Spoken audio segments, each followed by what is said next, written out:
Bonjour à toutes et à tous et bienvenue pour ce tout nouvel épisode de l'Instant Sportif, votre podcast qui va parler bien sûr de toute l'actualité sportive. Thierry Simard, toujours en compagnie de Pierre-Olivier Deschênes. Cette semaine, on va plutôt parler de la LNH parce que oui, il y a eu la première semaine qui a commencé récemment, donc c'est sûr que la plupart des nouvelles, ça va être là-dessus. Mais par contre, on va quand même essayer d'organiser un petit jeu. On va essayer de faire un guest de player côté LNH. On va être dans le thème. Tranquillement, je vais en avoir deux de mon côté. PO, tu vas en avoir deux de ton côté Ouais, aussi, si j'ai bien compris. exactement. Parfait. Mais tout d'abord, on va commencer avec le bloc actualité parce que là, c'est sûr que il va falloir trouver des trucs pour compenser. On n'a plus de preview d'équipe à faire parce que la saison est commencée, puis on a tout fait de toute façon. Mais on va commencer, comme je disais, avec le bloc actualité, avec la NFL. C'était la 6e semaine d'activité. Mais encore là, au moment où on enregistre, il y a deux matchs qui ne sont pas joués. C'est l'affrontement entre les Bills et les Falcons, c'est ça, puis les Commanders qui jouent contre les Bears. Donc ça, c'est les deux matchs qui n'ont pas été joués pour l'instant. Mais tout d'abord, on va commencer avec le match de jeudi qui avait lieu entre les Giants et les Eagles. On s'attendait à une easy win des Eagles, puis finalement, ça a été une easy win, mais des Giants. On s'y attendait pas trop. Théo, je sais pas si tu as checké un peu le match, Ouais. j'avoue, j'ai pas vraiment eu le temps. Mais qu'est-ce qui s'est passé que ça se finisse Ben, 34-17 New York? c'est Jackson Dart puis Cam Scaraboo qui encore sont vraiment le fun à regarder. Ils sont vraiment bons, mais en même temps, c'est comme si c'est des montagnes russes. Ils ont gagné il y a 2 semaines. Après ça, ils ont perdu contre les Saints, puis là, ils gagnent contre les Bills. Ouais, Donc, ils sont le fun à Eagles, regarder. Eagles. Ouais, je veux dire les Eagles. Donc, ils sont le fun à regarder. Ils ont réussi à la remporter. Après la première demi, c'était quand même serré. Mais en deuxième demi, vraiment, les Giants sont partis avec la victoire. Puis pour vrai, c'est étonnant. Puis là, ça fait 2 défaites pour les Eagles qui étaient 4-0 pour commencer la saison. Ouais.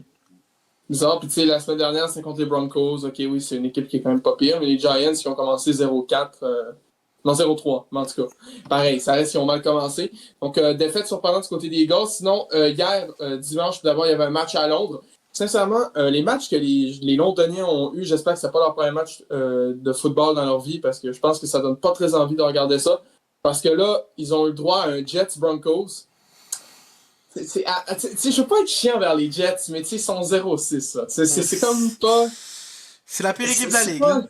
C'est la pire équipe de la ligue. C'est la seule qui a pas gagné encore un match. Puis les Broncos, en plus, le match a fini 13-11. C'est même pas comme si c'était un match un peu le fun de l'autre bord parce que les Broncos avaient dominé puis il y avait eu beaucoup de points. Ça finit 13-11. C'était pas un match incroyable. Là. En tout cas, très très compliqué. Du côté des Jets, toujours pas gagné. Broncos, une autre victoire. Sinon, ben, les Ravens sans Lamar Jackson, ça va toujours aussi bien. 3 points marqués dans tout le match. Défaite de C'est très 17-3 contre rough. les Rams. C'est rough. Là, supposé que Lamar va revenir pour le prochain match, si j'ai bien vu. Ben, il espère sûrement parce que Parce que je me c'est sens très que les compliqué, Ravens là. sont en bye week. Je pense que les Ravens sont en bye week la prochaine semaine. La semaine 7, je pense. Je Ils peux sont dire. supposés pas jouer. En tout cas, il me semble que c'est peut-être ça que j'ai vu. Mais en tout cas, j'espère que Lamar Jackson soit prêt, parce que ça donnerait une semaine de plus, puis qu'il soit prêt pour jouer la semaine 8. Là, Ouais, il en joue tant pas que dans tel. Semaine 7. Ouais, c'est ça. Donc, ok. J'espère que Lamar soit là pour le prochain match. Sinon, il y a eu un autre match, qui peut pas qui semblait peut-être pas tant intéressant, mais finalement qui a quand même été assez serré, c'est les Panthers et les Cowboys. Euh, un match qui a quand même été assez serré, qui s'est joué sur la dernière, dans les derniers jeux. Puis finalement, c'est les Panthers qui l'ont remporté, victoire de 30-27. Les Panthers qui ont mal commencé leur saison. Ben, en tout cas, parce que c'était les Panthers. Mais là, ça fait quoi? Ça fait deux victoires de suite, qui Ben, ils sont semble? rendus à 3-3, donc ils jouent pour Oui. 500. Ils pourraient peut-être se qualifier s'ils continuent. Rico Dodds, leur running back qui remplace Chuba Hubbard qui s'est blessé, fait vraiment très très bien.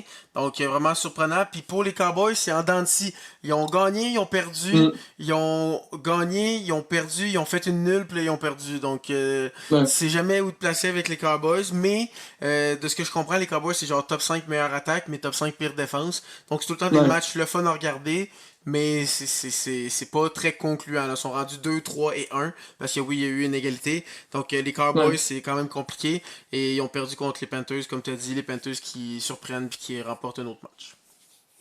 Après, sinon, ben, il y a les Colts qui continuent sur leur bonne lancée. Maintenant, ils sont 5-1. Vraiment une excellente fiche pour les Colts d'Indianapolis qui ont battu les Cardinals. Les Cards, ils ont perdu. Eux aussi, c'était très Mais serré par 4 points. oui, c'était très serré, mais moi, je veux parler d'un truc, sincèrement.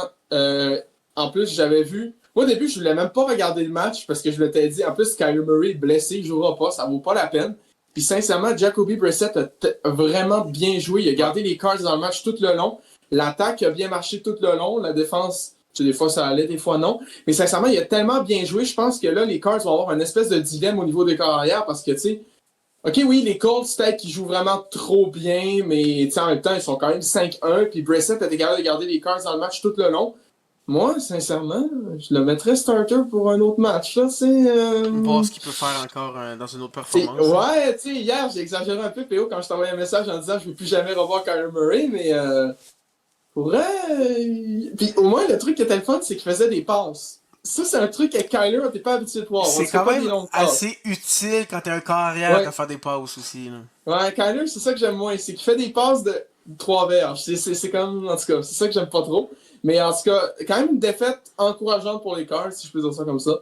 Mais il n'y aura pas de playoffs cette année. Sinon, après, il y avait un match qui pouvait sembler, tu sais, on aurait dit début de la saison. Tu dis, semaine 6, est-ce que tu vas checker le match Jaguars-Seahawks? Non, pas vraiment, non. Non, non, effectivement. Ben pourtant, c'était un match qui, à voir comment la saison avançait, ça peut être très intéressant. T'avais les Seahawks qui étaient 3-2, les Jaguars qui étaient 4-1. Un match qui a quand même été serré. Toutefois, les Seahawks, qui étaient sûrement la meilleure équipe sur papier, même si j'ai dit que les Jaguars allaient gagner parce que ça, c'est mes prédictions. Là, T'avais un feeling, t'avais un feeling. J'avais un feeling. Moi, la semaine dernière, j'avais un feeling en disant est-ce que je dis que les Saints gagnent? Puis là, j'ai fait ben non, c'est les Saints, puis ils ont gagné. C'est que là, je me suis écouté, mais ça n'a pas marché. Mais victoire des Seahawks 20-12. Donc, c'est pas un gros match offensif en tant que tel, mais quand même un pas pire match. J'ai eu des bons jeux au début. C'est sûr que j'ai surtout écouté le début du match. Puis après, j'ai switché sur Cards Colts. Mais pour être quand même un bon match aussi du côté de Jacksonville. Après, il y a les Dolphins qui continuent leur super bonne saison. Mais là, par contre, il faut se le dire, C'est très proche. ça a fini proche, mais ils ont quand même perdu à la fin contre les Chargers 29-27. Mais tu dis que les Chargers ont passé proche quand même. On sait, ils ont commencé leur saison 3-0. Puis tu sais, ils ont gagné sur le dernier jeu. Ils pourraient très bien être 3-3 présentement. Ouais, Ils auraient c'est très une bien pu victoire qui enchaîner. fait vraiment très bien du bien pour les Ouais. Chargers. Hein. Parce que, tu sais, ils ont bien commencé, puis là, ça va vraiment moins bien de ce temps-ci. Puis, tu sais, là, ils ont manqué de perdre contre les Dolphins, sachant qu'ils n'ont pas perdu contre les. C'est contre qui qu'ils ont perdu la semaine dernière? Les Chargers, attends, je vais les vérifier. Tu peux Parce que c'est continuer qui à. Ah non, c'est les Saints qui ont battu les Giants, ok, c'est bon. Mais ils n'ont pas perdu contre les Giants? Non, la première Ils ont défaite, c'est contre perdu les contre Giants. les Commanders. Ok, Commanders, c'est plus legit. Mais c'était les Giants, c'est le premier match qu'ils ont perdu, Je je crois. Fait pense que, tu sais, que c'est comme. oui. Oui, oui, parce que Jackson Dart, il y avait l'affaire avec Madison Bay, oui, c'est les Giants, ouais. Ouais. Fait qu'en tout cas, Donc ça aurait pu non, être non, une autre défaite c'est pas quand Justin même. Herbert. C'est pas Justin Herbert avec Madison Bay, Oui, là. oui, mais c'est C'est ça, pas mais Justin. Jackson Dart, on sait pas si c'est vrai ou pas, mais il aurait mis une photo de Madison Beer en story avant le match contre les Chargers, puis il l'aurait supprimé tout de suite. Mais là, vu qu'il l'a supprimé trop vite, là, le monde dit ah non, c'est pas vrai, c'est pas vrai, mais on sait pas trop. Madison Beer est le nouveau porte-parole, nouveau porte-chance de la NFL. C'est ça qui est à noter.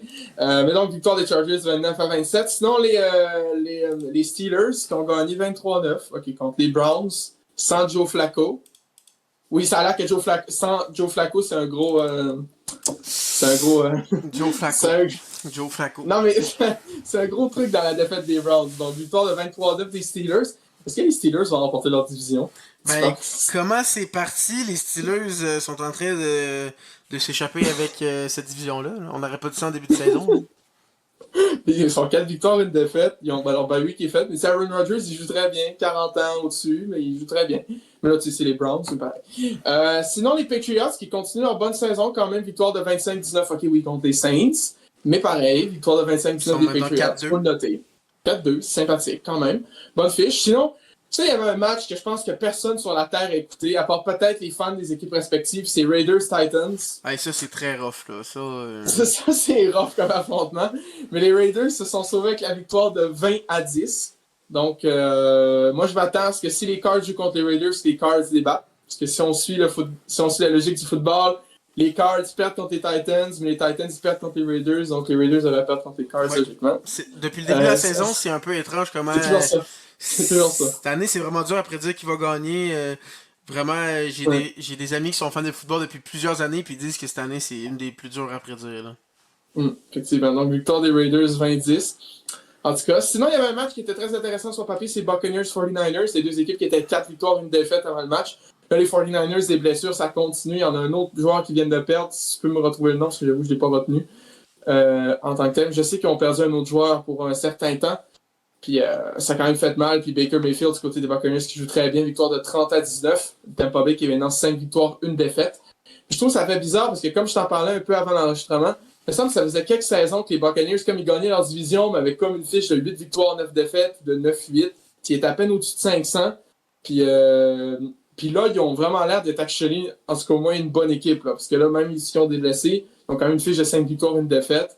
Il me semble que d'habitude, ils ne commençaient pas aussi fort. Donc ça va très très bien du côté de Tampa Bay. T'as trouvé le nom du joueur qui est blessé? Je suis en train de checker. En train de chercher, bizarre. Attends, ça c'est il y a 3 semaines. Ouais, c'est ça. C'est Fred Warner. Rentrera le reste de la saison, ça c'est il y a 14 heures. Ah, ok. Ok. Donc un autre qui se rajoute à la longue liste.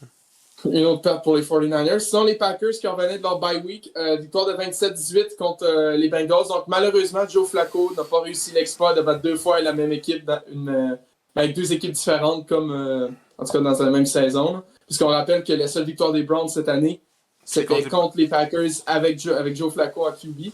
Joe Flacco, premier match avec les Bengals, défaite de 27-18 contre les Packers, donc qui sont bien revenus de leur bye week. Sinon, il y avait un match qui était vraiment intéressant à suivre. C'était le match en soirée entre les Chiefs et les Lions. Pour elle, je pense que t'écoutais le match, on l'écoutait aussi. Ouais. J'avais un ami qui l'écoutait aussi. Puis pour elle, ça faisait longtemps que j'avais pas vu les Chiefs bien jouer comme ça. Genre, pour vrai, là, ils ont été dominants. Ça a bien été.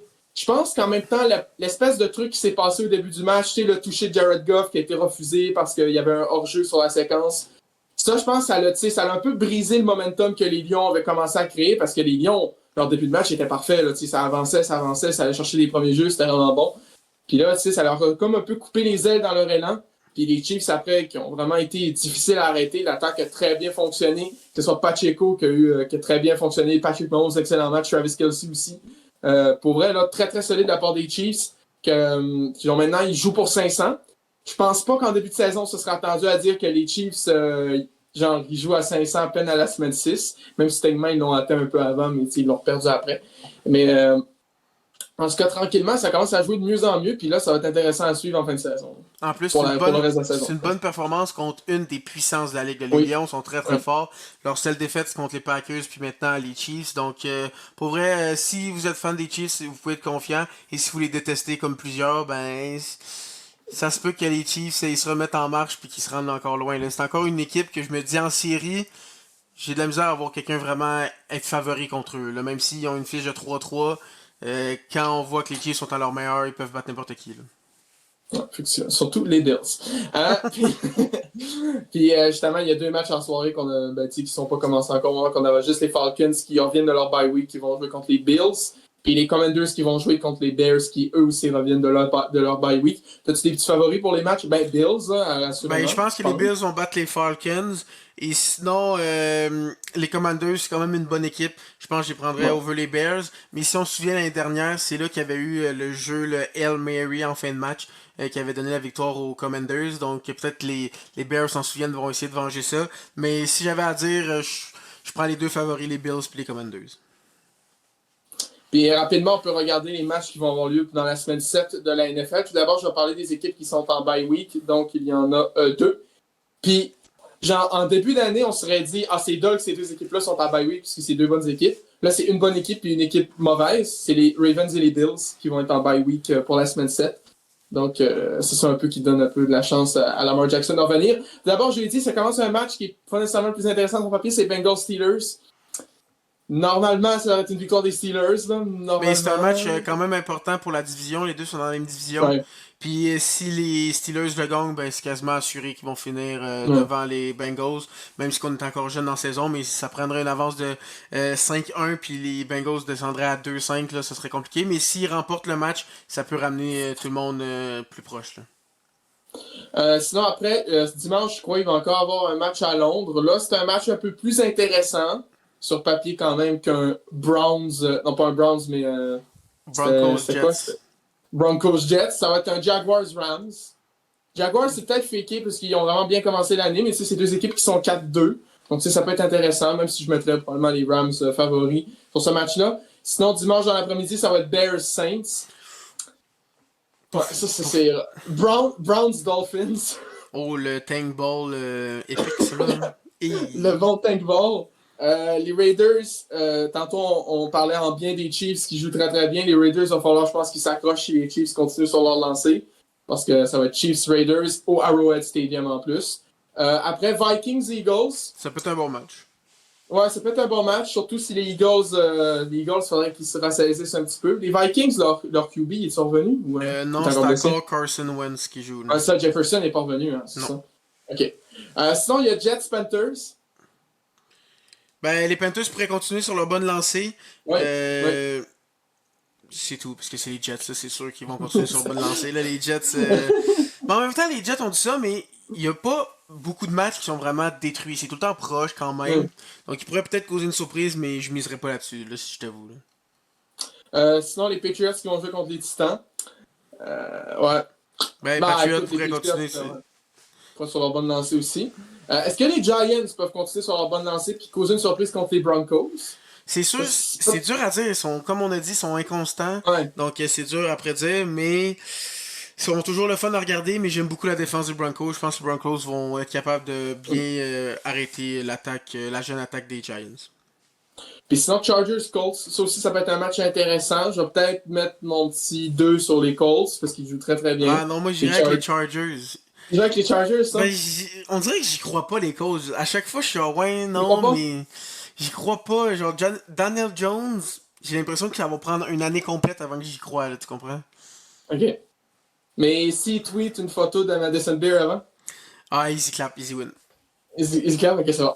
Après, les Cardinals, ça va être contre les Packers, donc ça peut être intéressant, mais j'irai avec les Packers, là, malheureusement. Ouais. Sorry, les Cards.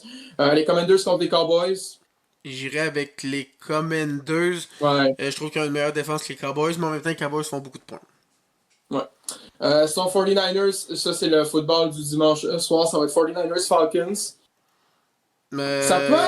Ça peut être très intéressant parce que, comme on le sait, les 49ers, c'est comme un miracle qui gagne parce qu'ils ont tellement de blessés. Mais les Falcons sont pas non plus très convaincants dans leur match. Donc, j'irai quand même avec les 49ers, puis je pourrais les voir être 5-2. Donc, ça pourrait être une grosse surprise. Imagine, là, les joueurs en fin de saison reviennent, ils pourraient remonter. Là. Puis on rappelle que les Falcons se sont fait blanchir 38-0 par les Panthers. Je pense que c'était 30-0, mais ils se sont fait blanchir par les Panthers. Puis sinon, lundi, il va y avoir 2 matchs. Il va en avoir un très intéressant à 7h du soir. À 19h, ça va être Lyon-Buccaneers. Ça va être très intéressant à suivre. Ça va être le match que je vais écouter probablement. Puis l'autre, il va être à 22h. Ça, c'est vraiment tard. Ça va être Seahawks-Texans. Ouais, lui, il va finir vraiment tard lundi prochain. Ouais. Oui, les Seahawks sont 4-2, mais j'ai l'impression que les Texans sont en train de remonter, puis je pense qu'ils vont l'emporter. Parce que les Seahawks, c'est une bonne équipe, mais ils font pas tant de points que ça, comme le dernier match, ils ont gagné, mais avec seulement 20 points. Puis on le sait, les Texans, ils ont une très bonne défense, donc j'ai l'impression que les Texans vont pouvoir les surprendre. Donc, ouais, ça se pourrait. Donc, ça va être à 22h. Les Texans, qu'on rappelle, sont en bye week cette semaine. Donc, ça va être les matchs qui s'en viennent dans la semaine 7 de la NFL. On va sortir un peu avant le début de la semaine nos prédictions encore. Il va falloir qu'on fasse un tableau, à mener des prédictions, comment c'est rendu. Là. Ouais, faudrait qu'on vous le dise, parce que si vous regardez sur notre Instagram, à chaque semaine, on fait nos prédictions, mais on n'a jamais dit on était rendu à combien sur combien. Mais si j'avais à dire, je pense que toutes les semaines, à part cette semaine, t'as été meilleur que moi, donc je pense que tu devrais avoir une avance. Ben à chaque fois que je le regardais, moi, j'avais pas beaucoup de bonnes réponses, donc je me dis... Ah ouais, tant que ça, à ce point. Okay. Alors, pas non plus 2 sur 16. Ça change quand même. Là. Je pense la dernière semaine, en tout cas, il y a 3 prédictions qui changent entre nous deux. C'est pas comme. Puis à date, les 2 que j'ai en tête, c'est. Ouais, mais cette semaine. Déjà, nous autres, cette semaine, j'ai dit que les Lions gagnaient. Ouais, les Lions gagnaient, on n'a pas eu bon. J'ai dit que les Jaguars gagnaient, non. J'ai dit que les 49ers gagnaient, non. C'est en tout cas. Faudrait aller calculer. Ouais. Effectivement. Puis on oublie la semaine 2 après. C'est qu'il va falloir que je check les matchs pour dire c'est quoi que j'aurais dit à l'époque. Ben moi je te les ai dit la semaine d'après. J'ai été honnête. Bizarrement, c'est ma meilleure semaine de toutes, mais détail. Détail. Ben, je vais rechecker. Peut-être que je vais avoir 16 bonnes prédictions. Je sais pas c'est pas bon. Donc, c'est fini pour du côté de la NFL. Pour le côté de la NFL cette semaine. Maintenant, on va passer aux news au hockey. Il y en a beaucoup. Tout d'abord, il y a un refus de signature de contrat ou de prolongation. Ben, c'est plus. Non, c'est même pas de prolongation, c'est sa dernière année de contrat. Puis je le comprends, pauvre Logan Cooley de pas vouloir être pogné 8 ans à Salt Lake. Mais en gros, il y aurait. Donc, il a refusé 8 ans, 9,6 millions. Lui, là, c'est le plus gros hater, man, de Ok, Utah. ok, ok, Théo. Attention. Là, je sais que je hate Utah énormément. Là, je me mouille, ok? C'est un pari que j'apprends. Si Utah fait les playoffs cette année, je promets de m'acheter un jersey de l'équipe. Je promets. Parce que tu veux t'acheter un chandail de Keller. Exactement.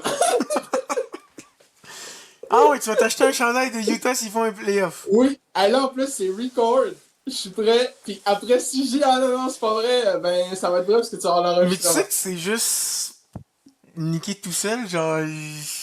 Mais ils les feront pas. Genre Parce s'ils que la font pas. centrale est Genre profonde. s'ils font pas les playoffs, Ouais. tu gagnes rien. Ben, ben, je m'en fous. Tu t'es juste auto. Je me tourne nique, en fait. Oui, vraiment. Ok, sinon c'est moi qui en Ouais. achète un s'ils font pas les playoffs. Euh. Ah ouais. Ouais, non, non, non, toi, il faudrait que tu t'achètes un jersey, genre de quelqu'un que t'aimes pas. D'une équipe que j'aime pas? Ouais. Genre, je sais pas, t'es-tu une équipe que t'aimes vraiment, là, genre? Ben, il y en a une coupe que j'aime pas. J'aime pas Chicago, j'aime pas Tampa, j'aime pas Boston, j'aime pas Toronto. Je déteste Ottawa. Ah ouais, je déteste Ottawa. Hey, fuck Brady Ketchuk, man. C'est une... Ok, ben, tu t'achètes un jersey de Brady Ketchup. Si Utah fait pas un playoff. Non, je veux pas un chandail de Brady Ketchuk, man. Mange mes Oui. morts. On s'est parlé, on a débattu, puis finalement, Oui. comme toi, tu prends un joueur que t'aimes dans une équipe que tu détestes, moi, je peux prendre Swayman Oui. avec Boston. Vu que c'est une équipe que j'aime Oui. pas. Ouais, moi, je trouve ça legit. Ok, C'est que c'est c'est bon. bon. On a notre pari pour l'année. Parfait. Sinon, il y a eu beaucoup de signatures de contrats, notamment du côté des Oilers. Il y a McDavid, mais on va parler des autres avant. D'abord, il y a Jake Wallman qui a signé 7 ans, 7 millions, qui est à partir de l'année prochaine. Donc, moi, personnellement, je pense que c'est un bon contrat parce que Wallman, c'est un défenseur solide. En tout cas, moi, je le trouve. Là. Faut quand même C'est peut-être dire, biaisé sur le fait que j'ai eu sa carte 93 dans l'équipe Hot NHL pendant ben, comme c'est sûr que 15 ans. là, Mais ça t'aide un peu à l'aimer. Mais il faut dire que Steve Eisenman des Red Wings l'avait donné plus un choix de 2 aux Sharks pour s'en débarrasser. Puis après ça, oui, les Sharks ils ont donné un choix de. Ils ont reçu un choix de 1 des Oilers pour Wildman, puis ils signent 7 par 7. Je trouve que Steve Eisenman, qui a toujours pas fait les playoffs depuis plusieurs années, c'est une oui. erreur. Puis il y a Ben Sherrod dans le top 4. Je sais pas. Je pense qu'il prendrait bien un Jake Waldman sur ce top 4 là. Effectivement. Sinon, il y a Mathias Ekholm aussi qui a signé 3 ans, 4 millions. Lui aussi à partir de 2026-27, donc aussi une bonne signature. Il y a Jack Roslovic aussi qui a signé 1 an, 1,5 million. Aussi, tu sais, ça coûte presque rien, ça peut toujours être un apport. Puis là, on va parler de l'éléphant dans la pièce, c'est Connor McDavid. On s'attendait à ce qu'il signe, parce qu'on a vu qu'il a pris ça. Il a signé 8 ans, 17 millions. On s'attendait à ce que McDavid il signe quoi? 8 ans à 22 millions? C'est peut-être pas autant, mais c'est en tout cas pas loin de 20 millions. Il a signé 2 ans, 12,5. Exactement le même Donc, montant qu'il faisait en ce moment. Donc, ouais, on comprend qu'avec le 2 ans, il veut gagner. Il leur dit, OK, je signe beaucoup moins de ce que je vaux. Faites des ajouts. Faut gagner la coupe. Puis ouais. sinon, ben, c'est ciao bye, là. Ouais, moi je pense que c'est ça que ça veut dire. Puis ça rentre à partir de l'année prochaine. Donc les Oilers ont au moins 7 années, puis les 2 années d'avant pour gagner. Pour gagner au moins une Sinon, coupe avec McDavid. sinon McDavid, ciao bye. Sinon, McDavid s'en va retrouver Marner puis Eichel à Vegas. On sait tous Ah, que ça va arriver. c'est sûr, c'est ça qui va arriver. Puis on dit, mais non, ils ont plus d'argent. Ben quand on est allé chercher Eichel, on pensait qu'il y avait plus d'argent. Quand on est allé chercher Marner, on pensait qu'il y avait plus d'argent. Quand on est allé chercher Stone, Ils il y avait vont. plus d'argent. Quand on est allé chercher Pacioretty, il y avait plus d'argent. Quand on est allé chercher Hurtle, il y avait plus d'argent. Quand on est allé chercher tous les joueurs. Anifin, il En n'y a plus effet, d'argent non plus. genre, tous les gros noms qu'on était genre, ben non, ils ont plus de place, ben ils ont trouvé de la Alors, place. on s'en souvient, Fleury, ils l'ont trade pour qui à Chicago? C'était un joueur Un gars random NHL, ouais. de Ligue américaine. Ils vont faire ça pareil avec Hurtle. Check ça. Non, peut-être pas Ils vont Hurtle, trade parce que. Hurtle pour Lucas Belbelous, puis ça va Non, être je pense legit. pas Hurtle, parce que Hurtle, il est actually bon. Non, mais tu Mais. sais, genre. Ben, Fleury était bon, hein. Oui, j'avoue Je te qu'il était bon. rappelle que l'année qu'ils l'ont trade, l'année d'avant, il a gagné le Vizina. J'avoue que vu comme ça, je pense qu'il était correct. Ouais, tu sais, il était pas mauvais. Puis Non, encore là, mais on il y sait pas, avait je suis pas Robin le plus grand Lehner. fan de Fleury. Là. Il y avait Robin Lehner comme gardien. Puis là, ce Lehner a commencé à acheter des serpents, là, il peut plus jouer. Parce qu'il a fait faillite. Puis là, ils sont allés chercher un troisième gardien, Daniel. Puis là, tout d'un coup, c'est devenu un starter.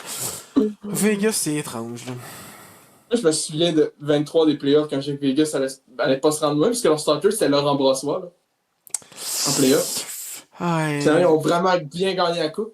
Mais donc, c'est ça. Justement, Mais ouais. en parlant de Vegas, ils ont re-signé Jack Eichel, 8 ans, 13,5 millions de dollars. Donc, Oui. c'est un très gros contrat. C'est plus que McDavid, mais en même temps, McDavid, il a vraiment pris un pay cut pour vraiment gagner la coupe. Mm. 13,5 pour Eichel, je trouve que c'est justifié, surtout si tu compares avec des joueurs comme Draisaitl le fait 14, donc un peu en dessous, Kaprizov 17. Marner c'était 12, donc sûrement qu'il s'est dit je joue un peu plus, je suis un centre. Il a demandé 13,5 qui commence l'année prochaine. Donc pour moi, c'est un bon contrat. Ensuite de ça, si on regarde du côté des Jets, il y a eu Kyle Corner 8 ans, 12 millions. Qu'est-ce que tu penses du contrat de Oui. Kyle Corner? Ben, c'est solide aussi, là. Il n'y a pas, ben, y a pas à dire. Ça, c'est des joueurs qui ont signé pas mal dans le même range aussi, sincèrement. Puis moi, je veux me mettre dans la tête des fans du Wild, là. Tu sais, c'est comme. Kaprizov, on est d'accord que ben, il est en dessous de McDavid, il est en dessous d'Eichel. Il est. Euh... Eichel, je suis pas Ah prêt à ouais? dire ça. Je pense qu'il est peut-être... Parce que Ok. avant qu'il se blesse l'année dernière, là, c'était lui qui allait gagner le Hart. Là. Il était dominant. Là. Puis Mais, Connor, tu le mets un peu en dessous mais aussi de Kaprizov. je te confirme que Kaprizov n'est pas 3,5 millions de meilleur qu'Eichel. Il est peut-être meilleur, peut-être 1 million, 500 000, mais pas 3,5. Il vaut pas 14, 17. Là. Fait que, tu sais, oui, il a signé à Minnesota, mais C'est beaucoup d'argent. ils l'ont vraiment payé cher pour qu'il reste là. Parce que je pense que ben, c'est pour ça que ça a duré autant longtemps avant qu'il signe. C'est parce que je pense qu'il voulait peut-être pas signer au début. Là. Ben, quand tu C'est refuses 16 Minnesota. millions pour 8 ans, comme c'était. Je pense pas que le C'est 1 déjà million de beaucoup, plus, là. ça changeait grand-chose. Là. C'est parce qu'il voulait Ouais, vraiment pas jouer effectivement. là. Puis sinon, également, Lee Hudson qui a signé un contrat de 8 ans, 8,85 millions. Donc ça va rentrer en fonction à partir L'année de prochaine. l'année prochaine. Ouais, c'est ça, parce qu'il avait joué 2 games en 23-24. C'est quoi, c'est ça. C'est Donc, que c'est aussi une bonne signature, je trouve. excellent contrat. Pour vrai, un autre bon contrat. Maintenant, quand tu regardes toutes les signatures de Kent Hughes, ben, pas, techniquement, lui, il a pas tout fait. C'est Suzuki, c'est Marc Bergevin qui l'avait fait. Mais Suzuki est en bas de 8 millions. Caulfield est en bas de 8 millions. Slavkovski est en bas de 8 millions. Kieran Goulet est en bas de 6 millions. Là, tu as Lennartson qui est en bas de 9 millions. Le plus gros contrat, c'est Dobson 9,5. Donc, tout le monde est en bas de 10 millions. Puis le cap va continuer à monter. Puis tout le monde sont des contrats à long terme. Donc pour vrai, je trouve que Kent Hughes, pour la signature de contrat, c'est probablement peut-être le meilleur GM de toute la ligue là-dessus.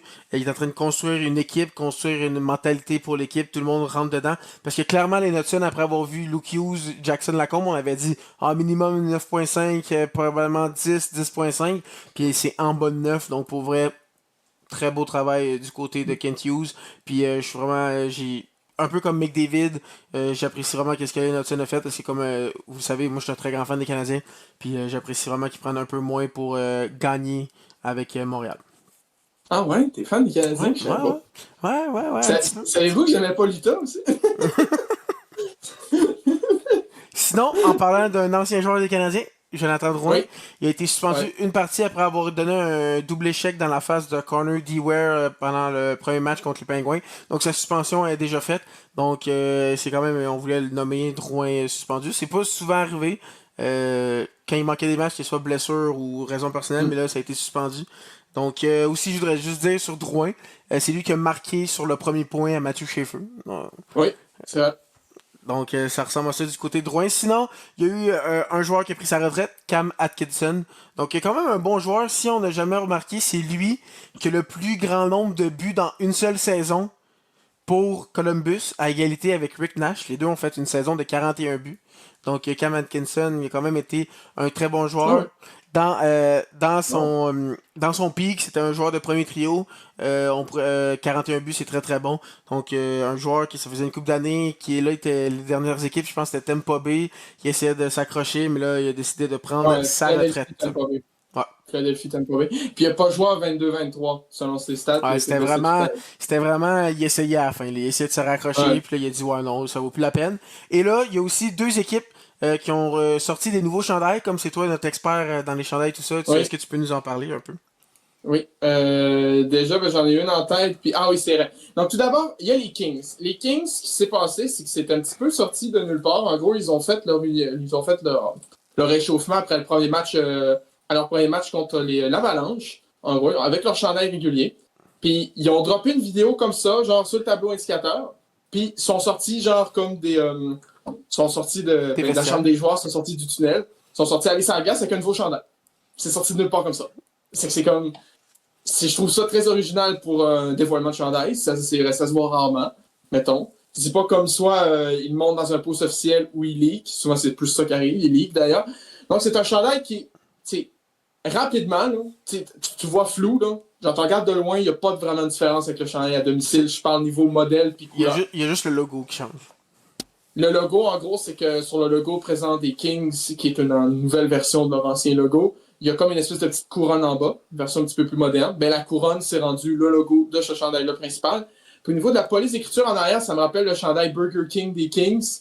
Je sais pas si ça dit quelque chose. Un des pires chandails de l'histoire, je trouve. Là. Ouais, mais en tout cas, je trouve la police d'écriture, surtout du numéro, je viens de voir ça, puis ça y ressemble beaucoup.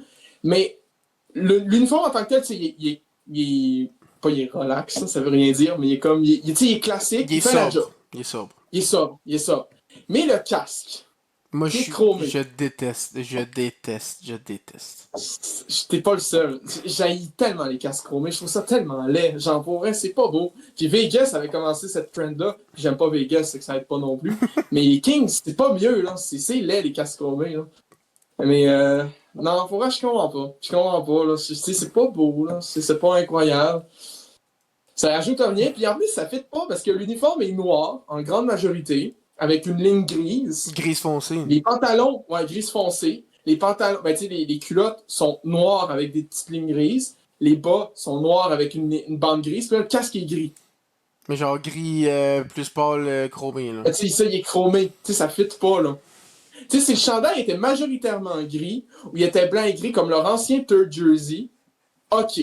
Mais là, non, je trouve que ça marche juste pas. Ça fait trop un gros contraste. C'est laid. Puis sinon, pour continuer dans les troisièmes chandails laids, parce que je n'aime vraiment pas celui-là aussi, c'est les pingouins. Moi, là-dessus, je suis pas d'accord. Je l'ai quand même bien aimé pour eux. Pas wow, mais j'aurais donné un comme 7.8, 7.9.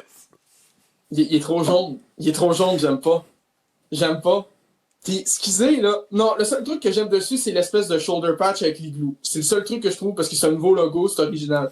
Mais le reste, le logo du pingouin avec pas le triangle, ils l'ont déjà fait avec leur ancien third jersey qui était déjà jaune avec le casque jaune, puis c'était pas beau, là. Non, pour puis là, non, il est laid. J'en pourrais, j'aime pas. Genre, ramener le robot penguin, même si, genre, vous pouvez faire le jersey jaune, ramenez le robot penguin, genre, je m'en fous. Juste ramener ce logo-là, là. Genre, à un moment donné, je commence à t'écœurer de Mario Lemieux qui dit non, on n'en prendra pas ce logo-là parce que j'ai des mauvais souvenirs avec. Genre, à un moment donné, yo, c'est le meilleur, là. Puis tout le monde ramène nos rétros, là, comme en Pittsburgh, là. Le vin faire un effort. Le fait avec les Research il y a 3 ans, faites la même affaire. Que le robot penguin soit jaune, je m'en fous. Mais ramenez le robot penguin. Là, je t'écœurais, là. Crash out! Je suis en train de crash out! Sur les pingouins. Ramenez le robot penguin. Regarde. Hey, ça va bien ton affaire. Je l'ai pas vu pour rien, là. Oh boy, le gars il crash out à cause trop de jaune sur le chandail des pingouins pis pas le robot penguin là. Mais c'est pas beau, je trouve ça laid, en tout cas. Mais voilà. C'est tout ce que j'ai dit. Sinon, on peut continuer avec tous les joueurs qui ont marqué leur premier but cette semaine. Donc, il y a eu plusieurs joueurs. Premièrement, le premier, ça a été Oliver Kapanen de Montréal. Il avait joué plusieurs matchs la saison dernière, mais il avait toujours pas marqué. Et là, il est déjà rendu à 2 buts, donc il a marqué.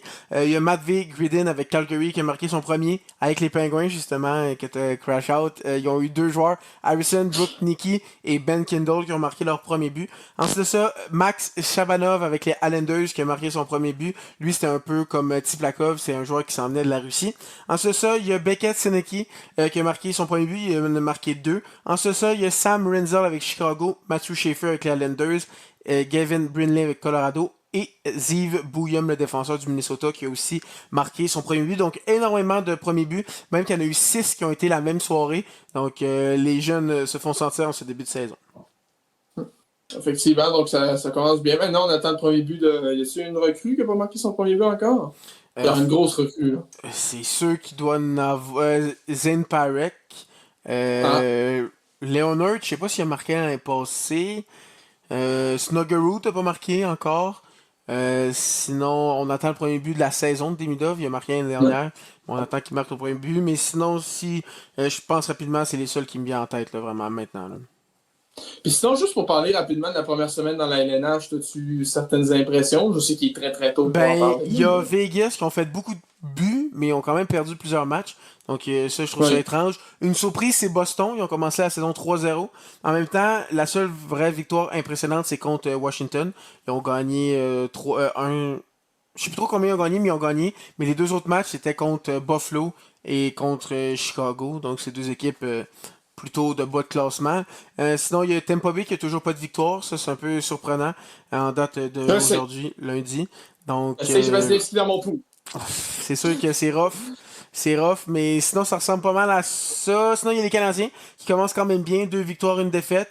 Oui, leurs 2 victoires, c'est contre des équipes moyennes ou bas de classement. C'est contre Red Wings et Chicago. Mais je trouve que le match qu'ils ont le mieux joué, étonnamment, c'est la défaite contre Toronto. Donc, c'était 2-2 pendant un long moment. Après ça, il y a les 2 défenseurs qui ont perdu leur bâton sur le même jeu. Puis ça l'a amené au 3e but de Toronto. Et ça l'a fait 3-2. Puis ensuite, ils ont marqué 2 buts en filet désert. Je trouve qu'on avait très bien joué ce match-là. Donc, très encourageant. J'avoue, j'ai pas regardé le match, puis je voyais 5-2, j'ai comme, ok, ça m'a été, mais... Non, c'est 2 buts en filet désert. Donc, ça a quand même bien été du côté des Canadiens. Sinon, rapidement comme ça, c'est pas mal ça que j'ai retenu du début de saison. Et aussi Dorofeyev avec les Kings, pas les Kings, mais les Golden Knights. L'équipe que j'ai là, il y a 5 buts, dont un tour de chapeau à son premier match. Donc, lui, il aime bien ça jouer avec Eichel puis Marner, disons. Ah ouais, tant que ça. Ben, c'est sûr que... C'est drôle, Matthews, Marner, puis là, il fait pas de points, hein? Il a mangé 2 games, le gars. Ben, il y a un but. Ok, c'est dans le filet désert contre les Canadiens, mais il y a un but. Je l'ai dit, il va gagner le racket, là. Donc, je pense que ça conclut pas mal du côté de la LNH. Je tiens juste à dire pour Tampa Bay, là, normalement, ça aurait bien allé. Ils ont joué leurs 2 matchs. Moser va avoir purgé sa suspension. Là, ça va être solide devant le filet. Vasilevski va arrêter d'accorder des buts. On finit sur une saison de 82. Moi, je pense que c'est... Non. Facile. Moi, je suis d'accord. Non, t'es sûr? OK. Bon, c'était tout pour la LNH. Maintenant, on va passer rapidement au vélo. C'était le Tour de Lombardie. Pourquoi on parle? Ben, c'est la dernière classique de la saison en tant que telle au niveau du cyclisme. Une course de 241 km en Italie. C'est le Tour de Lombardie. Mais c'est une étape. Là. C'est une course, mais c'est 241 km. Donc, qui a été remportée par Pogacar. On est surpris. Surprenant. Oui. Tu déjà, rapidement, tu peux dire, si t'es un peu un néophyte en cyclisme, tu peux dire, ah, c'est Pogacar qui a gagné, c'est pas surprenant. Si un connaisseur, tu peux dire, ben c'est pas surprenant non plus, parce que ça fait 58 qu'il gagne. Donc, ouais, il gagne non-stop le Lombardie depuis 2021. Donc, on n'est pas tant surpris qu'il l'ait remporté. Puis là, ça n'a pas été serré du tout. Il a gagné avec 1 minute 48 d'avance sur Remco Evenepoel, deuxième. Donc, Evenepoel, ça fait comme plusieurs courses, ça fait 3 courses de suite qui arrivent 2 derrière Pogacar. Après le championnat du monde puis le championnat européen. Là, il arrive encore deuxième au Tour de Lombardie pour sa dernière course avec la Soudal. Un podium, sinon 3e pour Michael Storer, qui avait quand même bien fait sur le Giro, du côté de la Tudor. Du côté des coureurs canadiens, je pense pas qu'il y en avait au départ, ou en tout cas, s'il y en avait, ce ne sont pas vraiment... Déjà, il y a énormément d'abandons. Ah oui, il y a Nicolas Zukowski, mais il a abandonné. Sinon, si je peux parler, il y a Quinn Simmons, l'Américain, qui a connu une très très grosse course. Il a fini 4e, était dans l'échappée de la journée. Le combatif Del Toro, grosse 5e place, avec coéquipier Pogacar. Paul Sexas, 19 ans, le Français, qui avait fini médaille de bronze au championnat européen, fini 7e. Il était déçu, mais là, c'est pas le Sexas. Là. Content d'Egan Bernal, fini 8e, quand même solide sa performance en tant que telle. Sinon, Jan Uijtdebroeks aussi, qui a fini dans le top 10. Puis un autre UAE avec J20 9e. Donc, le mot va peut-être être fort, ce que je vais dire, mais la dictature de la UAE est encore de plus belle, là, avec 3 coureurs dans le top 10. Donc, Pogacar qui gagne avec 2 minutes d'avance.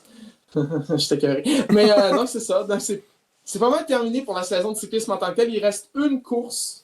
C'est le Tour de Guangxi, qui est une course chinoise. Genre, pour vous dire comment le niveau de la course c'est, souvent les coureurs ont dit qu'ils sont punis quand ils doivent aller courir cette course-là. Ah!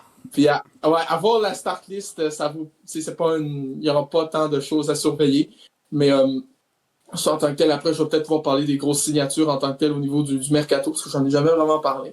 Mais c'est pas mal tout pour le vélo. Sinon, la WNBA, ben, la finale s'est conclue. La dernière fois, la finale entre les Aces et le Mercury, les Aces menaient 2-0.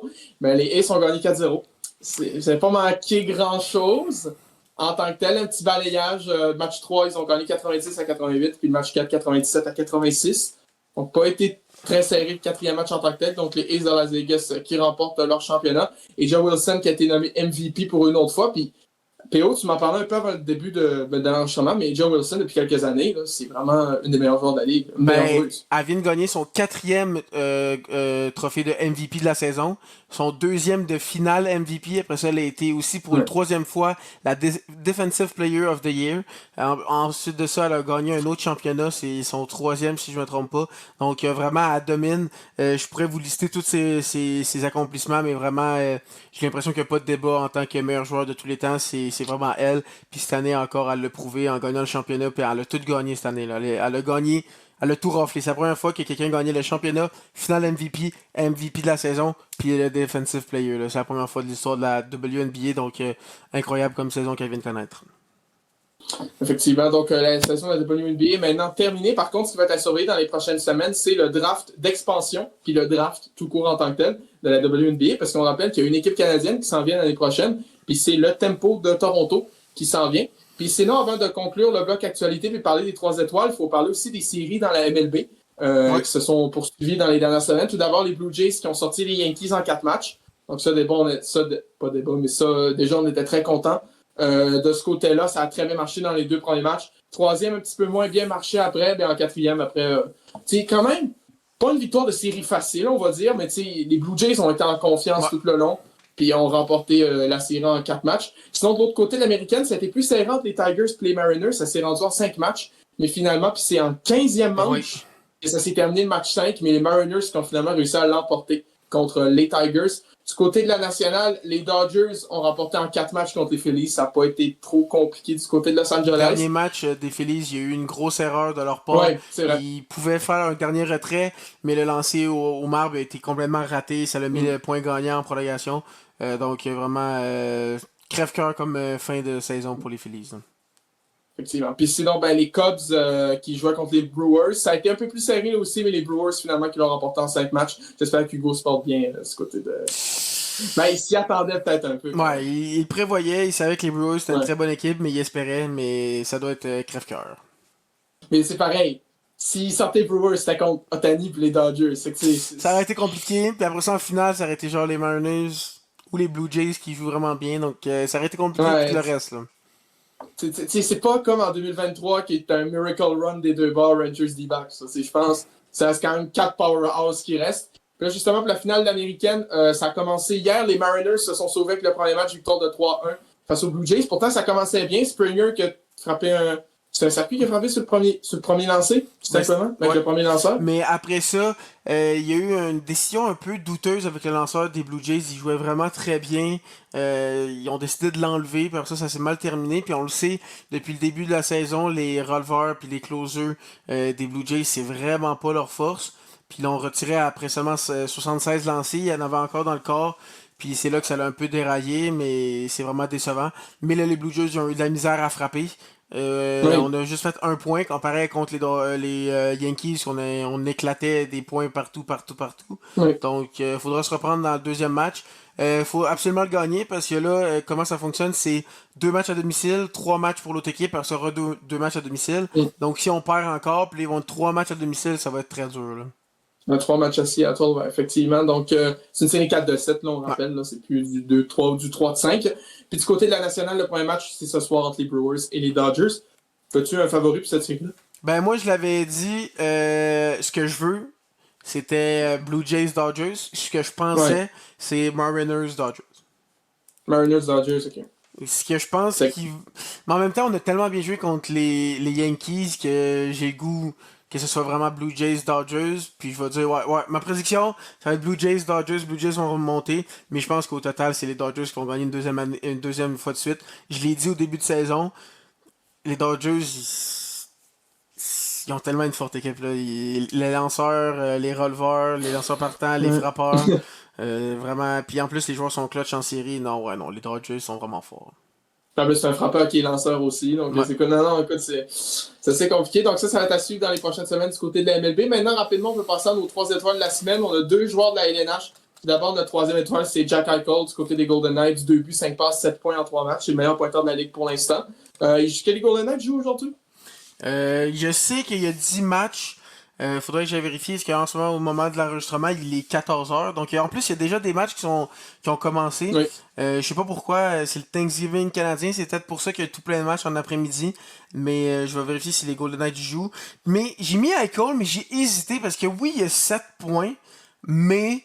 non, les Golden Knights jouent pas. Il y a 7 points, mais ils ont seulement une victoire en 3 matchs. Donc, Ouais.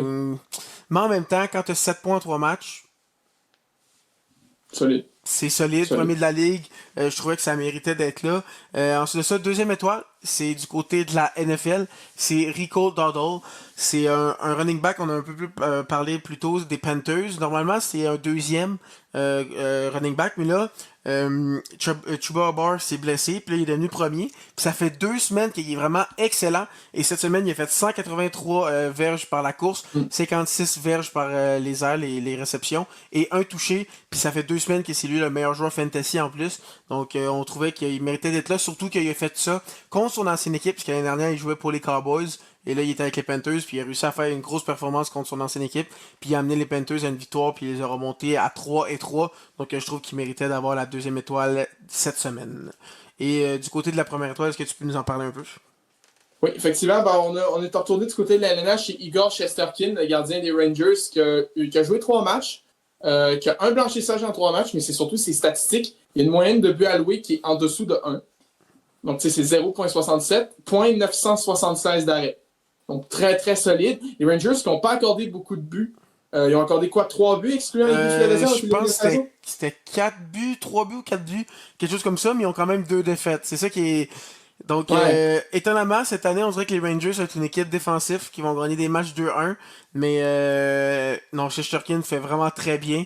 Donc, c'est juste plate qu'il n'a pas gagné ces 3 matchs. Il en a gagné 2 des 3 quand même. Donc, vraiment, en bas de 1, je pouvais pas ne pas le mettre. C'est vraiment juste incroyable. Puis c'est pas comme s'il avait joué juste un match. Il a quand même joué 3 cette semaine. Donc, vraiment dominant de son côté, du côté de Igor Shesterkin.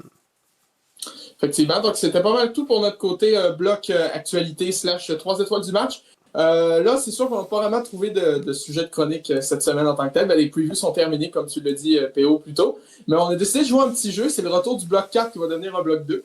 Euh, donc, on va faire un petit guess de player. Donc, en gros, chacun, on s'est pris 2 joueurs avant l'enregistrement d'émission. On va dropper 3 indices, c'est ça, c'est Ouais. là-dessus qu'on s'est entendu. Puis l'autre, il va falloir qu'il essaye de deviner le joueur en tant que tel. Est-ce que tu veux que je commence à te faire deviner ou tu veux commencer? Ouais, tu peux commencer, tu peux commencer. Ok. Puis ça va me donner un indice comment le faire après. Comment moi j'ai fonctionné, c'est que la première indice, si tu l'as, t'es vraiment bon. Si Ok, la deuxième tu l'as, c'est correct. Puis la dernière, vraiment, c'est plus facile. ok, c'est bon. Donc, je commence avec mon premier joueur. Je suis né au Canada, plus précisément en Ontario, dans la ville de Nobleton. Que tu peux nommer Ben, un joueur je peux, ontarien. je peux effacer Slavkovski déjà, Ouais, parce qu'il est pas canadien. Ok, je effectivement. vais essayer avec un joueur. Moi, je dis Arbor Jacka. Non, c'est pas du tout Non? Harvard Jackay. Ok. Il est Je, ontarien, au moins? Ou, je sais qu'il est canadien, mais je sais pas il est né où exactement. J'ai pas fait de recherche plus approfondie sur l'origine d'Arbor Jackay. Ça aurait été drôle que tu me niaises genre juste en disant Jacka pour me niaiser un peu, là, parce que tu sais comment j'adore ce joueur. Il est né à Hamilton, donc il est Ah, ontarien, mais il est né à Hamilton. donc c'est un bon guess, c'est un bon guess. Ah Deuxième ouais, c'est... indice, j'ai remporté le Obi Baker Award dans Ok, une des 10 dernières années. ok, donc ça c'est le meilleur joueur de la Ouais, NCAA. Ok, ok, là au début, dans ma tête, j'avais Macar, mais je me suis souvenu que Macar il jouait pas NCAA, parce que je crois pas. Macar l'a remporté. C'était pas à son année de Ok. repêchage, c'était Ouais, après. c'est ça. Ils l'ont drafté, il était comme dans la BCHL, puis McKinnon était comme, mais c'est Ben, qui c'était le c'était dans random? une ligue en Alberta, Ouais, en dessous de la CHL. Là. Je me souviens plus c'est quoi le ouais, nom, mais puis McKinnon, c'est qui lui, là? C'est quoi, c'est qui ce random qu'on a pogné, là? Ouais, en tout cas. donc c'est quoi ton guess? Non, c'est pas. Attends un petit peu, attends, je vais réfléchir. Donc tes deux indices. Il vient d'Ontario, plus précisément à Nobleton. Je sais pas si c'est comme ça qu'on se dit, c'est la première fois que je vois cette ville-là. Et il a remporté un OBBQ dans les 10 dernières années. Ben, je vais dire Macar. Non, ce n'est pas Macar. Pas Macar, ok. Et la dernière indice, j'ai été drafté troisième au total par Columbus. Ah, Adam Fantilli, ok, Ouais. c'est bon. Ouais, la troisième indice est quand même. Ouais, effectivement, la troisième était plus facile, ouais, effectivement. Ouais, c'est Adam Fantilli, effectivement, qui a gagné le OBBQ en 2023. Ok, c'est bon. Je peux y aller avec mon premier. Ouais. Ok, c'est ça. Ok, mon premier indice. Ok, premier joueur. Je suis un joueur québécois qui est né très plus précisément à Gatineau. Un Québécois né à Gatineau. Hmm. Pour vrai, j'ai aucune idée. Je vais juste nommer un Québécois. Non, lui il est né à Sorel. Mathieu Perrault. C'est pas Mathieu Perrault. Aussi, ça, on l'a pas précisé, mais autant ça peut être des joueurs à la retraite que des joueurs actifs. Ouais. Comme là, par exemple, Fantilli est à la retraite, mais ouais, c'est ça. Ouais, Fantilli est à la retraite, c'est sérieux. Fantilli n'est Fantilli pas est à là. la retraite de l'NCAA. Oh, oui, ça oui. Ah, tu vois, j'ai trouvé une petite combine. Ok. Euh, ok. Là, il faut Deuxième que je vois, parce que indice. j'avoue, j'ai pas préparé mes indices d'avance, hein, fait que j'ai l'air un peu bozo. Ok. Donc, je sais que c'est pas Mathieu Perrault, puis qu'il vient de Gatineau. Ouais. Ça, c'est très précis. Ok, c'est très précis. Peut-être au pire, si tu veux que je te drop plus que trois indices, qui ça va être précis. Ok, c'est bon. Je suis un choix de premier tour en 1996 Ok, clairement, il joue plus. et je suis également, ça compte comme dans le deuxième indice, le deuxième choix de l'histoire de mon équipe. Ok, en 96, premier tour. Ouais, Deuxième choix. Soit c'est une équipe qui de est arrivée. l'histoire de mon équipe. Ça veut dire que soit c'est une équipe qui est arrivée en 96, puis c'est le deuxième choix de premier tour de cette équipe-là. Ou sinon, ils sont arrivés l'année d'avant, puis ils ont juste fait un choix l'année d'avant. Ou soit. Ils ont juste pas drafté pendant genre 10 ans. Ah, je sais pas.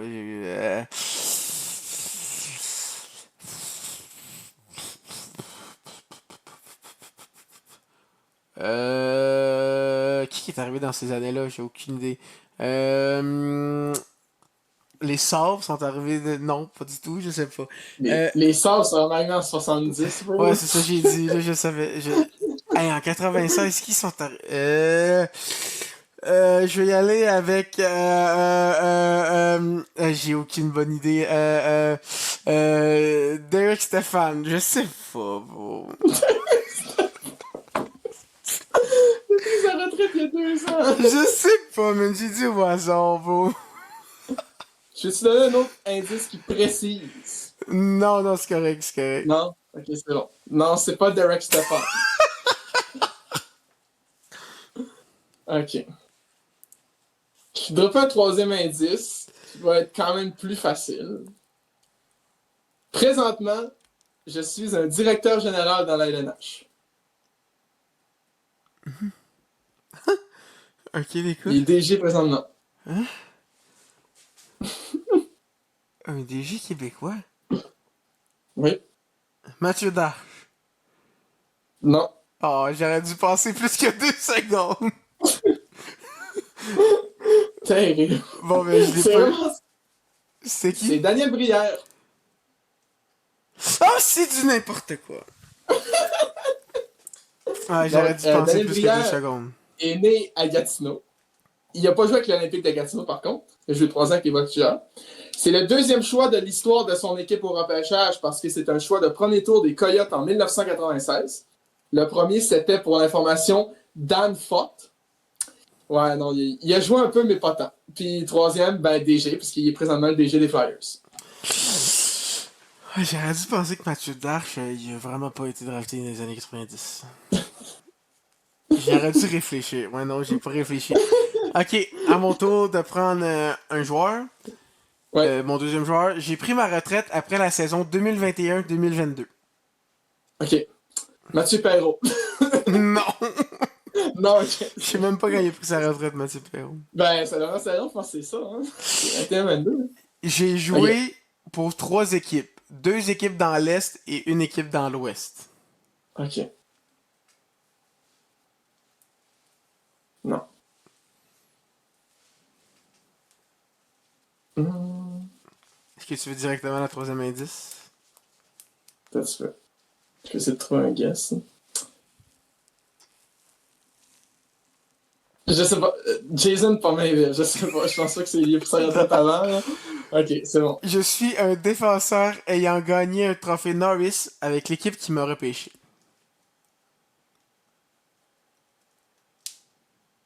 Oh, t'es complètement... Oh. Oh, Ah, il ah, pense fort, ah, là, il pense fort. ah. T'as un petit peu. Duncan Keith. Non. Non? Donc, Ça aurait pu. il a pas joué Ah, pour non, trois mais- équipes. ah, mais non, je sais pas. Il a joué toute sa carrière avec Chicago. Il a vraiment fini. Il a fait un an avec Edmonton, mais pareil, il a jamais Ah joué dans ouais. l'Est. Oh Non, my il a jamais god. joué dans l'Est. Ah non, j'y ai vraiment pas réfléchi là-dessus. Non, c'est qui? C'est Piqué Souban. C'était tellement évident en plus. C'était tellement évident. Ah oui, Trop Piqué Souban. facile. Bon, ben ça va bien à date. Ben, moi, je suis 1 en 2, toi t'es 0 en 1. Donc, Hey, on va ça voir va si t'es bien, ça va capable. bien. Ok. Premier indice. Je suis un choix premier au total Oh! dans les années 90. Ok, je suis mort. Alexandre Daigle. Non, c'est pas Alexander. Ok. Là, après, j'avais déjà un deuxième indice, mais je sais pas si techniquement, lui, il est plus dur que l'autre. C'est ça le truc. Ok. Ok, ok. Ok, je vais le dire pareil. Je suis né à Belfast, en Irlande du Nord.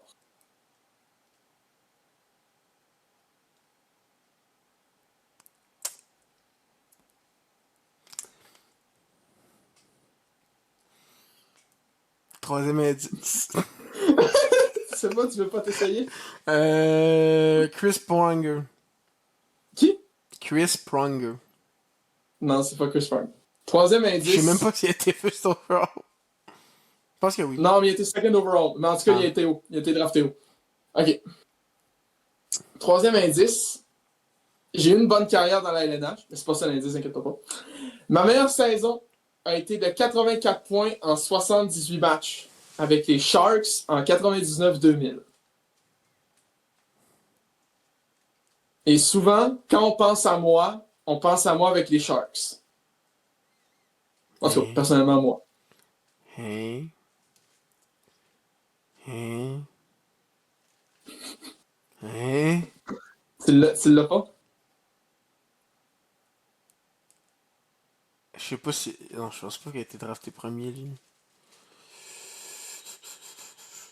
84 points...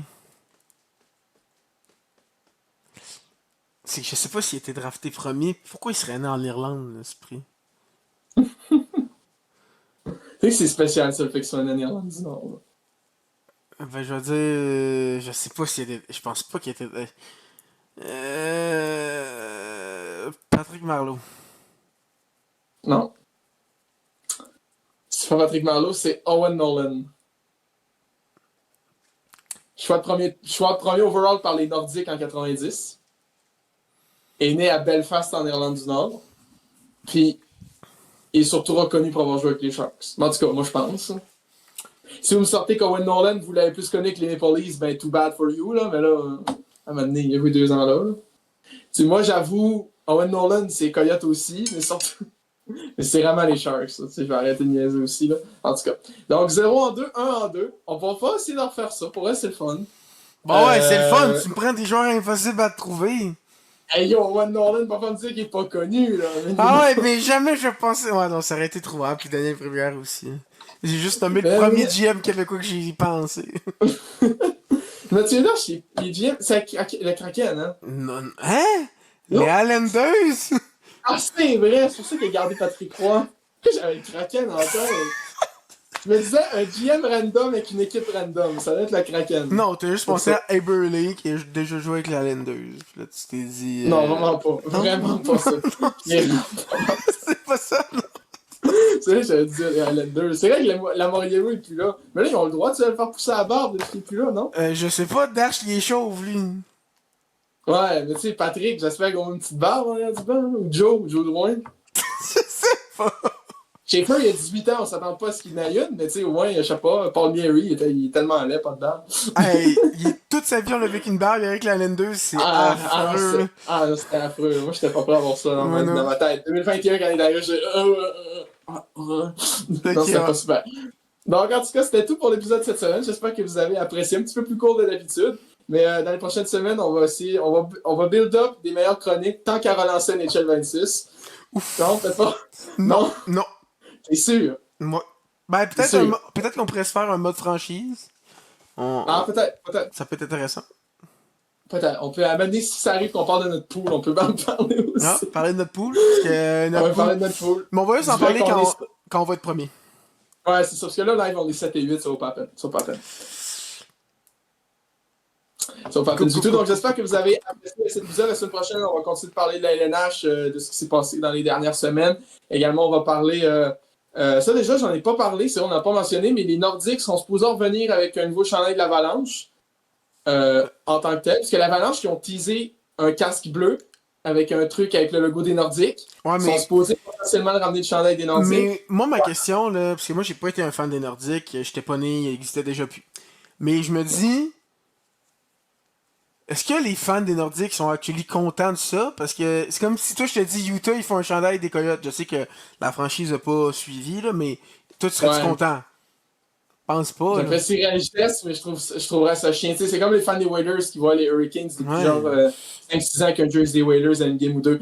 C'est ouais, c'est un débat. J'en pourrais, c'est un bon débat. Genre, Genre, c'est le fun, tu veux parler de ton histoire, tu veux ramener, mais en même ouais. temps, genre, si quelqu'un vole mes Canadiens, puis après, s'ils mettent le chandail canadien, je pense que je trouve leur Non, maison, non, non. puis je fais des Ouais. trucs que je peux pas dire en ce moment parce que c'est filmé, mais je fais des trucs pas très religieux, là, disons, là. Ouais, non, non, non. Pour vrai, c'est vraiment un bon débat. Faudrait poser la question. Moi, je pense que faudrait se renseigner puis voir après. C'est voir le pour et le contre, mais sincèrement, je suis un fan des Nordiques. Voir ça, moi, personnellement, ça m'insulterait. Parce que je serais pas hyper content. Mais en même temps, ça fait C'est. ton chandail, tu peux le revoir, ça peut te ramener des beaux souvenirs. Ouais. Tu sais, c'est pour une game. Ben ça, peut-être pas, Ouais. peut-être pas, peut-être pas. S'il voit que ça vend, puis que, parce que c'est sûr que ça va vendre, là. C'est un des chandails les plus Mais, populaires. Comme le chandail qui avait fait Reverse Retro, là, tu peux pas en acheter nulle part, ils sont tout le temps sold out, là. ouais, c'est vrai. En tout cas, ça, c'est les gens qui n'ont pas de goût, parce que désolé, il était laid, là, le chandail, mais. Hein, le Reverse Retro! Non, je le trouve Je l'ai laid. trouvé incroyable! Je le trouve tellement laid, Ah, je là. le trouve Genre, ben, incroyable! parce que ça aide pas du fait que les Nordiques, personnellement, leur logo, je trouve top 5 des pires logos de l'histoire de la Ligue. Je le trouve tellement laid, leur Ben, moi, logo, là, désolé. je le trouve correct, là, sans plus. Ah, il est laid, là, désolé, là, genre. Ben, ça va pas les En Ducks tout avec cas. juste le D, là. Ah non, ça c'est laid, là. Mais tu sais, genre, sincèrement, tu sais, pire logo que les Nordiques, là. À part l'Utah l'année passée, là. Ah, moi, les cercles, là, ouf. Tu sais, je sais que t'aimes pas les cercles, là. Puis peut-être, je sais. Mais pour vrai, non, sincèrement. Putain, le logo des Seals écrit, là. Si j'en pourrais, j'en vois pas d'autres. En tout cas. Juste dans les Mais nationales ou dans tout le hockey en général? tout là, ok, c'est compliqué d'en trouver des pires, Parce je que trouve, là, moi, sincèrement. les remparts, je vais être honnête, c'est un des seuls que j'aimais Ah, mieux quand c'était un cercle. non, moi le rempart, j'aime pas non plus. Le genre de Peut-être air dégueu, là, en minuscule, là. Mais c'est peut-être qu'en fait que j'aime pas les équipes de Québec. Je pense que c'est peut-être plus ça, parce Ah, que c'est les vrai qu'on remparts, est je en trouve que train c'est vraiment de laid. détruire les équipes de Québec. Parce que le rempart, le logo, je le trouve laid. Une nationale dans la LNH, je le trouve pas incroyable non plus. Je le trouve mieux que les Nordiques puis les remparts. À la limite, lui des citadelles était stylé. J'aime beaucoup lui des citadelles. Mais là, ça commence à remonter loin. Mais tu sais, sincèrement, je check les logos. À part, genre, les Bulldogs de Québec ou les Flyers, c'est pas incroyable. Non, Puis les moi je Devils, l'aime j'ai pas. jamais aimé Devils Ah, depuis. Devils, moi je l'aime. Ok, je suis peut-être. C'est une de mes Ouais. équipes que j'aime bien, peut-être je suis vendu. Non, les Flyers, j'aime pas. Mais c'est quoi? C'est comme. C'est un P avec genre des ailes? Je sais pas. C'est pas trop. C'est spécial les Flyers, dans ce cas. Bon, on pourrait faire une Mais, chronique là-dessus sur tous les logos, faire un petit release peut-être. ouais, oui, non, c'est pour elle, ça pourrait être intéressant. Oui, non, pour elle, il y aurait sujet à débat. Toi, je sais que t'aimes pas. Faudrait qu'on la fasse dans chacune de notre barre. Puis après, on les Ouais, genre compare. Puis on top dit, ah, 5 ça, je suis pas pire, top d'accord. 5 meilleurs, genre. Ok, c'est quoi? Donc, numéro 1 pire pour moi, Utah. Non, non, ça, c'est pas vrai, rien d'autre. Non, le nouveau, tu dois le donner. Oui, il a l'air un peu AI, mais il est beau pareil. Il est AI. Mais ça va. C'est pas le pire logo que j'ai vu. Ça reste que tu passes du Kachina à ça, c'est un méchant downgrade. Mais est-ce Mais que, ok, si on fait top 5, est-ce que c'est top 5 all-time, toute équipe hockey confondue ou ça pourrait équipe. être ça aussi. Parce que, non, on devrait se limiter à all-time Ligue de hockey, Ligue nationale. Ouais, Et oui, all sinon, time, les nationales. Parce parce que que là, sinon, on peut aller loin, c'est là. large. Sinon, je peux aller large. Je peux sortir En le logo comme Europe, des. en KHL. Moi, personnellement, le logo des Tigers de Strobing, là, genre vraiment stylé. Là. Ou genre, les Penguins de Krefeld, là. Je peux Ça peut très bien aller loin, sortir. là. Ça peut aller loin, là. Ouais, ça peut aller loin. C'est celui des Lions de Trois-Rivières. Ben, même moi, je le trouvais, là. Mais en Ah, tout moi, cas, je mais. l'aime bien! Hey, on est vraiment Hey, pas je l'aime d'accord. On tellement est pas, le tellement pas Lion, là. d'accord Ah, sur les Lions, aucun. là. Il y a un Tellement seul pas, qu'on est là. d'accord, puis je sais que les deux, on va l'avoir dans notre top 5 probablement. C'est les Ducks. Ouais, les Ducks. Les Ducks. Surtout actuels, là. Top Actuel, 5. ouais, actuel, là, hmm. Ben, déjà, actuels. Avec les Coyotes qui sont plus là, c'est le meilleur logo de la ligue, puis il n'y a même pas de débat. Puis, même all time, il y a une bonne place. Là. Il est top 5 puis c'est pas cinquième, là, je pense. Bon, là, faut arrêter, sinon, déjà, on fait déjà la Ouais, chronique. ben ouais, c'est ça.